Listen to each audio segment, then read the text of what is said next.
What makes me fearless is that my fear is not going to stop me. When you're really confident, it's almost like you don't think.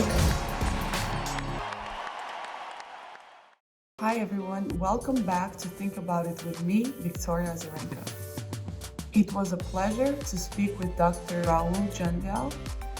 Dr. Rahul is a neurosurgeon, a neuroscientist, and a best-selling author. From the inception of the show, I knew I wanted to talk to a brain surgeon, so I was really excited about this one. Our conversation is full of take-home advice on how you can boost your brain and improve your cognitive performance, and I think you're really going to love it. Thank you so much for joining my show. I am really, really excited for our talk. I wanted to ask you, how do you feel after so many years of practicing medicine? Because I know there's also people who just do research and then don't necessarily doctors that do practice. So how much of a student do you feel to this day, especially when you also travel to different places? Yeah, that's an insightful question because, surgery can get you much, surgeons and athletes, I think there's a big overlap. Whereas law, it may be irrelevant when you leave this country. Surgical skill is relevant internationally. We still call the instruments by the same name. We don't actually have to speak the language, but the words we use to describe the anatomy are similar. And then there's also the element of travel where you see people fighting the good fight, taking care of patients who don't have resources, and they do it for the love of the game, if you will, love of the art and the craft. And so to me, travel and seeing surgeons in other countries, such as Ukraine or Bolivia or Peru, it really lets me see my life in a new light. And that's the best education, to realize how good I have it here. I mean, some of the things in the operating room that we ask for, and some surgeons get irritable if they don't have, they wouldn't even go in that direction in the other countries. I mean, I've seen them work with tools that are 10% of what we have. And they care for the instruments like their children. They come out in cloth that's tended to. So it just makes you look differently at the privilege I have here, where my tools are better than the tools of equal and sometimes even greater surgeons in other countries. So I guess for you as an athlete, it would be like watching people from other countries not having the proper shoes or the gear or the training and still competing and maybe even outperforming. So for me, I have tremendous respect for people in other countries who do it under trying circumstances. Yeah, I have seen many times some of the videos of like little kids that they're playing, on the side of the street, and they have no shoes. Their racket is like, it's not even a racket, but the emotion that comes with those videos are so pure and so happy that when you look at yourself, sometimes it's like, okay, well, I have the best rackets in the world, I have the best equipment in the world, and sometimes I can't get that happy. So it is all about what's within you and how you see things and what perspective do you have on life. And when I remember myself, because I grew up also I didn't grow up privileged. I remember actually when I wanted to play ping pong and we didn't have any rackets. So we used the plastic cards, plastic boxes of racket strings we would find in the trash cans, and we would play with them. And we had the best time. So every time I remember those stories when, I feel a certain way, that kind of helps me to remember the joy of like simple things that you have in life. I love that. And I have three sons. They're 14, 15, and 19 now. The 19-year-old is 6'1". And I remember when they were growing up, I used to say, like, let's try to hit the ball, baseball, with like a stick or a broom handle, because in other parts of the world, that's how they train. So they get the timing down with tools that are subpar. I think it's a great way to develop skills. So when I started operating in other countries, when I would come back to the States, I needed less of the tools here in our modern operating rooms. And when things would go wrong, or I'd have to navigate a difficult case, having done it with limited resources and tools actually fortified me, gave me a certain confidence. So For you, it's joy. For me, it's that flow, that experience that comes from performing under pressure. I love that. That's meditation for me, is where you focus, but not distracted. And that's a unique feeling I think performers get, whether it's rock stars or athletes. And I think complex surgery is also something like that. It's a release of maneuvers. It's not a checklist of going through like repairing an engine with 150 steps. No, there's a lot of flexibility and creativity when you're performing. And I love that. I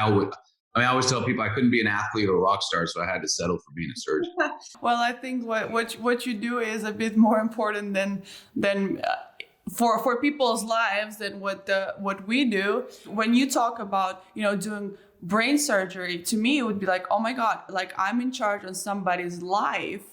So it's not playing a tennis match. Like I play a tennis match and I lose. I mean, that's okay. Whatever happens. But here you kind of cannot lose. Like there's no, that's a different type of responsibility, especially having responsibility over somebody rather than yourself.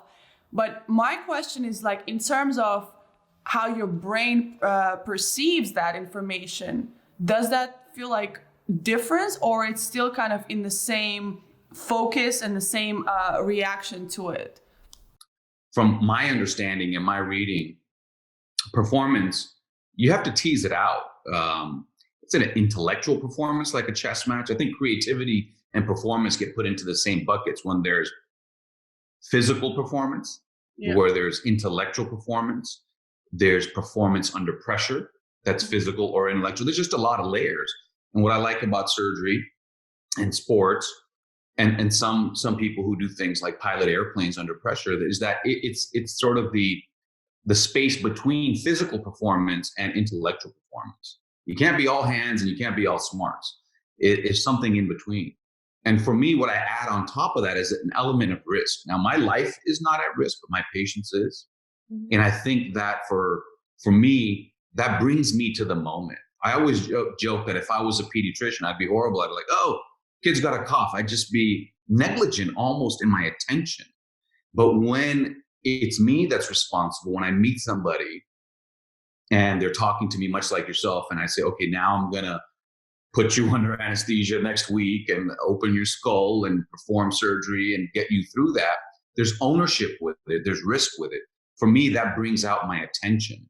Mm-hmm. And there's two things going on in the mind. There's attention, but there can be too much attention. That's stress and anxiety. You're just too dialed in. You're thinking about it too much. For me, so the attention has to be there, but not too much. And a lot of people think, that it's some special focus. But for somebody who's an elite athlete or an elite surgeon, the skill is actually not dialing up attention, but dialing down distractions. Yeah. And so there's things your brain is putting out to do, but there's also the things coming in. Oh, the lights are on, or this moment matters, or if I win, or if I perform well, my career will advance. Those distractions can actually put your attention in a spiral. So when you look at the brains of people who are performing well, they're less frenetic, they're less chaotic. They're actually using less energy because they're letting habits and rituals and well-developed skill release itself. Just like imagination and performance, it has to be released by trimming down the distractions. So I think that's a nuance that people forget or don't fully appreciate. Is it's not that elite performers have greater focus. Mm-hmm. It's they have greater ability to not notice distractions. That's a really good point, because I always think when I perform and stuff, it's like your body is active but your mind is calm, because if it goes the other, if the mind becomes active, your body becomes slower, because it's functioning a bit the system overload, right? And you're absolutely right with distractions. It's some sort of, when people talk about doing meditation and what do you think about? I've been asked that recently about my tennis match. Like, when you do your meditation, what do you think about? It's like, absolutely nothing. That's the whole point. The whole point is to be able to just be clear and have the moment of quiet, because we're always running through things and we imagining things. With if I'll make an analogy on tennis, where you overthink a shot and you have one shot, and then all of a sudden you thought about one option, I'm gonna do this, and then maybe I can do another one, and then you have 2-3 options, and then you miss for sure. So it's just that particular moment of, I think it's a simpler way for somebody who knows how to block out distractions, but for people who maybe just starting to practice that exercise, is the focus on just one simple objective, right? So then it's ultimately blocks out the distractions, but sometimes it's hard to explain. And I would love for people to like, who listens, like, to try maybe to understand that little exercise that can happen and that you can do. And I've watched one of your interviews where you talked about brain training, right? And when I hear about brain training in terms of a global message, a lot of times that applies to athletes, right? Because that's where you want to elevate your performance, where you want to gain that little advantage of, for yourself. But it doesn't always talks about brain training as for your daily life, right? And one of the things that was really interesting for me to hear is when you explained about just try to do something with left hand. For example, if you're a right-handed person, try to activate certain cells that maybe obviously you have them, but they're sleeping and they're not activated. So can you maybe walk me a little bit more through on the importance of brain training for everybody, and especially what's, I think one of the very interesting point for me is for kids, how important that is, because I have a son, you're obviously a parent too, but something that I want to learn for, how I can help my son, because where I came from, that was not really a case of, developing your brain through training. It was more about doing this and that, just work hard and everything might happen or may not happen. But just to educate myself, and also like people who are going to be listening of the importance of those exercises. Let's break that into two things though. There's what we were talking about early, elite performance. Mm-hmm. Elite performance always begins with elite skill. So there's no way to skip that step. It's like people ask me about creativity. Well, before you connect all the dots, you got to know all the dots. So if we leave that here and we think about, okay, brain training, cultivating your brain, which can get you towards elite performance if you can release it under pressure. Okay, but if we back up and say brain training, I think what we're missing is an understanding of what's the design in here. There is a design. Yeah. And then there's something above the design, but there is a structure, there are connections, there's a biology, there's a chemistry, and there's electricity in there. And what I always tell people is, I want to get away. I've fallen into that trap. I want to get away from wiring. We're just using wiring.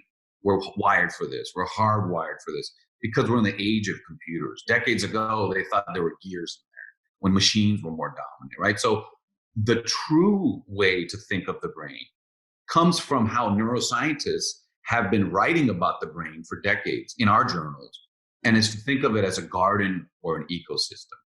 Mm-hmm. And to begin with, you are born with more seeds and more plants than you hold on to. So our children at age 1 had more brain cells than they do when they become teenagers or adults. That's not a bad thing. So you're born equipped with a lot of potential. It's a crude potential. It's not finely developed. And you can see that as they learn to walk and talk. That means things are happening. Use it or lose it is sort of a casual way to think about it. But the brain is an ecosystem. It's a garden that has to be cultivated. You cultivate it by learning things.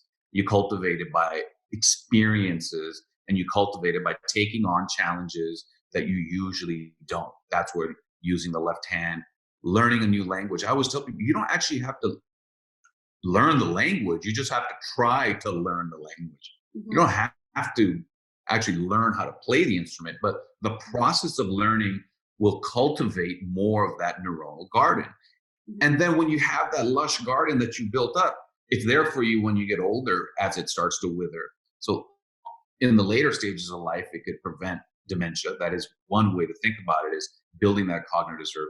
But the broader and the more lush and the more detailed your garden is, if you do gymnastics for all kids at age 4, if you learn multiple languages, if you learn a musical instrument to coordinate your hand and your thinking, not compared to somebody else, but for your former self that didn't do that, you're in a better position to be an elite athlete. You're in a better position to be an elite surgeon. You become more equipped with that ability. And that's what brain training does. It's a habit. We're always talking about cosmetic stuff.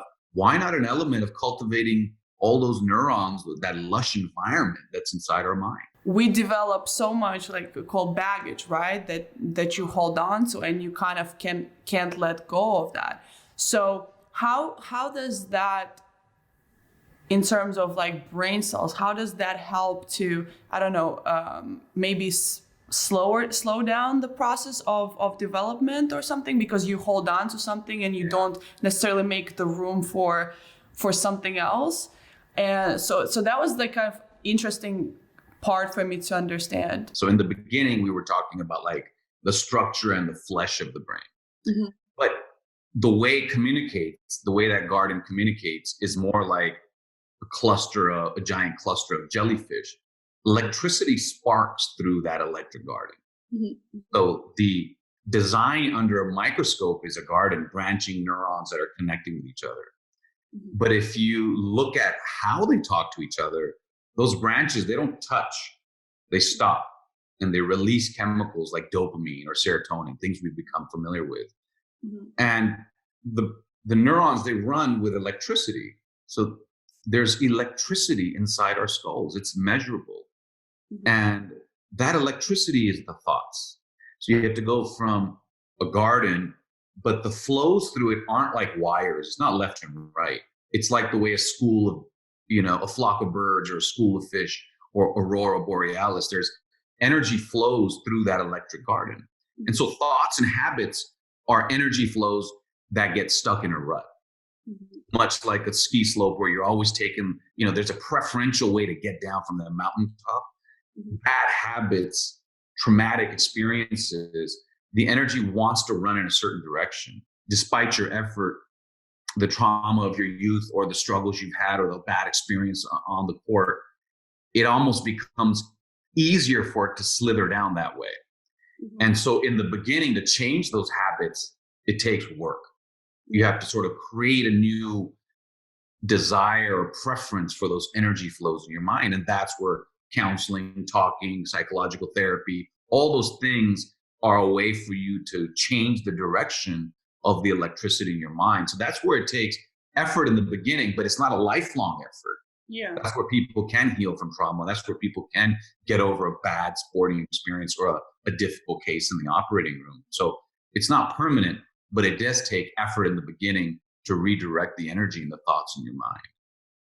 Yeah, and it's just like anything else physical that you do when you recover from physical injury. The first is a smaller step where you get tired after 5 minutes, then you get tired after 10 minutes, and then it kind of goes on from there. But what I wanted to ask you about the stress trauma recovery, maybe something about the research of how what part of brain does activate most when you have a traumatic experience, because I know when they do the CT scan of the brain for research, there's always the one part that start flashing a bit more than others, and so I wanted to learn a bit more of that.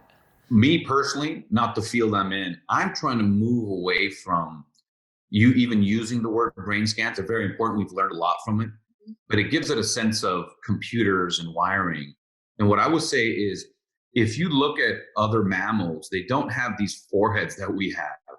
Mm-hmm. And that's because the prefrontal cortex, just think of it as the ridges on the surface where most of the thought and most of the creativity and most of the intellectual activity happens, it blossoms so quickly that to fit into our skulls, it had to be folded like an accordion. That's why you have those ridges when you think of the iconic, enigmatic structure of the brain. And it literally pushed our foreheads forward, remodeled the skull so it could fit inside. Mm-hmm. And so that's how we usually think of the brain. Deeper inside, which all mammals have, many mammals have actually, is the visceral brain. And that's where you have these things where you don't want to think if you're by the edge of a cliff. You don't want to think if you're by a poisonous animal. You react. You have an instinct. Yeah. So when you have trauma, the trauma goes to those areas. And they've given names to them, amygdala, different things like that. But I call it the emotional brain or the visceral brain. So that's there for you to be quick, to avoid dangers, to survive, right? But it's also there where you get imprinted too deeply if you have a traumatic experience. Mm-hmm. And so how to move past that is, again, to engage this ecosystem, this intersection of the emotional brain and the thinking, cognitive, modern brain. Yeah. And through revisiting it in a controlled environment, through having a therapist or a counselor, you can start to say to yourself, listen, that's not a real snake. That's a rubber snake. You don't have to jump every time. So you know you have the ability, right? You don't get fooled by a trick spider if you have fear of spiders or snakes over and over again, right? Something happens. You tell yourself, hey, don't listen to that emotion. Don't let that reaction set in too deep. So you know that interplay exists. Now, can you apply that to, hey, if you were hurt in an alley, or if you were hurt in a certain place in the world or at a certain time of day, you want to be reactive in the beginning. You just don't want to be reactive years later. And that process can be thought down, but it does take effort. The possibility is there. That's just what I want people to know, that it can be done. Your traumatic experiences can be put behind you. I read a lot about you have emotional pain that triggers physical pain. And it's very interesting to understand that sometimes you feel pain, but you don't know where it's coming from. And I had those also with some of the injuries. Sometimes you get injured in sport and it may be related to completely different topic than the actual sport that you're doing. And so what is your view on emotional pain that brings later on for a physical, sometimes really critical physical abilities? Yeah, these are, first of all, brilliant questions. And the thing about the DNA, I mean, the word is great. Now it's the DNA of our corporations, the DNA, it's just thrown around a lot. Yeah. DNA is not our destiny. It's just a certain direction where the compass and the ship is pointing. But through your experiences, right? When they say nature and nurture, nature being DNA, nurture really should be experiences. So just because you're born with a certain genetic profile doesn't mean that's how you're going to end up physically, intellectually, emotionally. Your experiences, your choices can guide what part of that DNA is read. It's like a cookbook. Every cell has the entire cookbook, essentially. Not every cell, but almost all. And so which recipe you make determines whether you become a brain cell or a heart cell. So there's a lot of plasticity is a simple word for it, but there's a lot of flexibility in your fate. And I think that's to me, that's a empowering concept. Definitely. And I feel like people in general react best to an example. It's very, I've noticed it's very hard for people to just listen and then be like, they're motivated for a day or two, right? And it's like, yeah, I'm going to do that. But then that's just everyday practice that you kind of have to do. But when you see an example, and I think the best way to show is probably sports, because people weren't sure, can I jump and can I touch the rim? Can I jump over six feet? Can I do this? Can I not do this? And once you see that that's possible, people in Paralympics, I just watched the documentary about the Paralympic athletes, and I was so inspired by this, how amazing they are and what they can do with their resilience. How is it possible to kind of show people by an example of those things that your mental capacity, your brain capacity are capable of, but it's so invisible. And I feel like it comes in a little bit in both ways. When you see someone with physical disability, you always feel like, oh, I feel, emotionally a certain way towards that person, but they can go through this emotional hell, but you will never be able to tell. And so I just want people to kind of understand a little bit both sides of the good and the bad, the invisibility of that, and how maybe with some conversations, maybe a little bit broader conversation and more complex conversation that can be understood a bit better, because it's not simple things. It's not like, oh, you know what, just do this for 30 days and you'll be that. That's not how it works. It's just some things work for other people, so you're always in this experimental state where then you find something that works, but then you're always searching. And that kind of brings me back to beginning of our conversation where I asked you, how do you feel you as a student, in your own profession, but in life, it's like what it kind of really is about is like always learning, always developing yourself. And in the conversation we started is the brain training. So I think that's all those things are a part of that help you to develop, to learn a better skill, to become excellent in a certain field that you do. And it's possible for everybody. And as you said, I hope that people understand that you are not designed for one thing. Even genetically, you're not designed for one thing. You're able to develop all those, skills and tools to help you to grow. And people say you always have limitations, and I don't necessarily think of those things as limitations. It's just your ability of how far you are able to push yourself. Yeah, cultivating, the way I think about it is cultivating our interior lives. Mm-hmm. So brain training, mind training actually is even higher than that.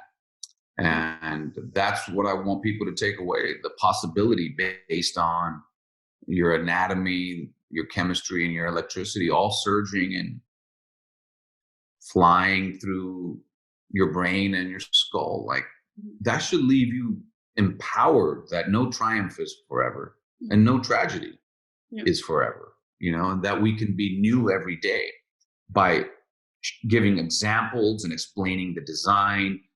That the goal of that is not to give people a shortcut, but let people know that it's possible. Yeah. How far you take it is based on a lot of things. It's based on who you are, it's based on where you are in your life. So I love the concept of mind training, turning the attention inward, really choosing whether these emotions have a right to be in your mind. Those are big challenges. And resilience is an interesting topic. A lot of people think about it as like bouncing back. That's the engineering discussion. Resilience from mind, my perspective on it is not just getting back to where you were, but taking that challenge, taking those difficult times and actually becoming more, not better, but more fortified. And in some ways, inoculated from the pain that you have endured and survived. So when the next struggle comes, you have that memory of, I've been through that. I can get through that. And so psychological resilience is a much bigger concept than engineering resilience. But I'm fascinated by those thoughts because I'm also trying to apply them to my life, to deal with my struggles and difficulties. It hasn't been easy, and it hasn't been necessarily hard. It's been very individual, my interior life. And just from our conversation today, my interior life is different. And talking with you has been a joy. And I hope in 2021 we'll meet up for coffee in Minsk. I hope so. I got a fun question for you. Yeah. Surgery is a two-handed sport. Yeah. How come tennis you can't just always hit a forehand by switching the racket to your left or your right? How come you do a backhand rather than just be ambidextrous? And some baseball players swing lefty or righty. Has anybody done that, or is that against the rules for tennis? No, it's not against the rules. They have some players, but they've never got to an elite level. And I think it's more about you would have to practice twice as more to develop, that as a weapon twice. And there's quite more players who play the same backhand and backhand, so both hands. In my case, for example, my backhand is better because I'm able to develop more speed with two hands and more power. And when I was a kid, and also especially when you're a kid, I was very skinny. I didn't really have much power. It was easier for me to hit with two hands. But I never been taught to hit with two hands here because it also limits your reach where you can stretch out. So I think there's more like technicality like that. But what's interesting is there's a lot of players who are lefty they play lefty, but they write with right, for example, and do things with the right hand, which is something for like my son. I wanted to not experiment because then it sounds like but like to teach him different things, because this is like, I wish somebody have taught me, because I would have more skill and try all different sports, because that's also one thing. I've played all different sports when I was a kid. So it developed me the coordination where I take something new now and it's easier for me to do it than something else. So I think that's really cool. And hopefully he will follow my advice a bit. Until a certain age, he has no choice, but after that, it's gonna be interesting. I know. What a pleasure to talk with you.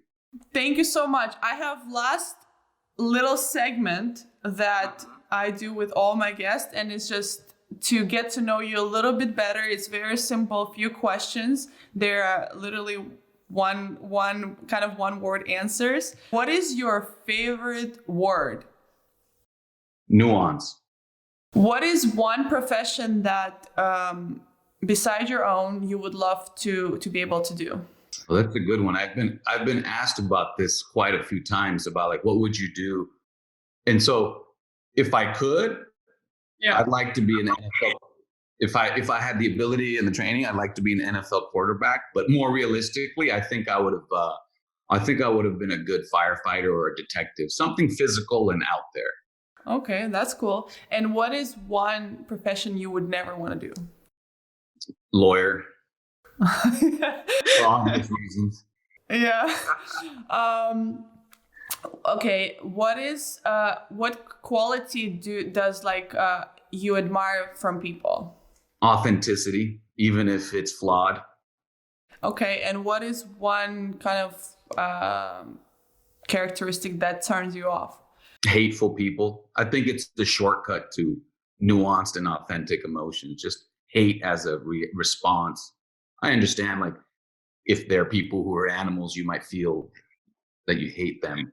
But I feel like the word hate and the way people are acting sometimes is just, it's such a simple and crude emotion. It lacks the nuance. So I don't, and when I see people who've done well, sorry, it's too long of an answer. When I see people who've done well, they're never driven by hate and antagonism. It's something that doesn't let people spiral upward, That's true. Okay. And the last question, if let's say God exists and you arrive at the pearly gates, what would you like the God to tell you? That I can come in. It begins with that. Come on through. Yeah. Okay. Well, those are all my questions. So thank you so much for what an amazing and insightful conversation. I will have to read through it and listen to it to kind of process all the information that I got. But it was such a pleasure, and I've learned a lot today. And thank you so much. The pleasure's all mine. You're an athlete and a scholar, so it's a nice mix. So I hope I get to see you somewhere, maybe in Minsk, maybe in LA at some point. But definitely we'll be in touch. Sounds good. What a pleasure. Thank you again for including me. Thank you. Have a great rest of your day.